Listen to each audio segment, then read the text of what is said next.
मुल्ला नसरुद्दीन को एक मजलिस में खुतबा देने की दावत दी गई। वो इससे बेजार थे और मजमा से दूर रहना चाहते थे, मगर दावत ठुकराना उनके नज़दीक अच्छी बात ना थी। ना चाहते हुए भी वो मजलिस में शरीक हुए और खिताब का मौका आया तो हाज़रीन से पूछा, क्या आप जानते हैं कि मैं अपने खुतबे में क्या कहने वाला हूँ?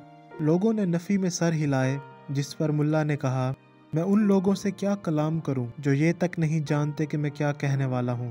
ये कहकर वो पीछे हट गए। इस पर सभी ताज्जुब में पड़ गए, मगर क्या कर सकते थे। दूसरे हफ्ते फिर नसरुद्दीन को खिताब की दावत दी गई। इस मर्तबा मुल्ला मिंबर पर आए तो फिर वही सवाल किया। इस बार लोगों ने हाँ में जवाब दिया।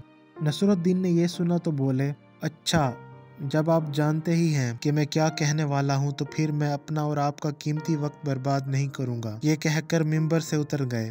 इस बार लोग तजब्जब में पड़ गए और फैसला किया कि उन्हें फिर खुतबा के लिए मदऊ किया जाए। तीसरे हफ्ते मुल्ला फिर तशरीफ लाए और वही सवाल पूछा। इस बार उनके मद्दाहों ने पूरी तैयारी कर रखी थी। लोगों ने तयशुदा जवाब दिया। निस्फ लोगों ने हाँ कहा तो निस्फ ने नफी में सर हिलाया। मुल्ला नसरुद्दीन उनके जाल में कहाँ फंसने वाले थे। ये सुना तो आराम से बोले, वो लोग जो ये जानते हैं कि मैं क्या बात कहने वाला हूँ, बाकी लोगों को भी बता दें। ये कहकर वो मिंबर से उतर आए और लोगों को मायूस लौटना पड़ा।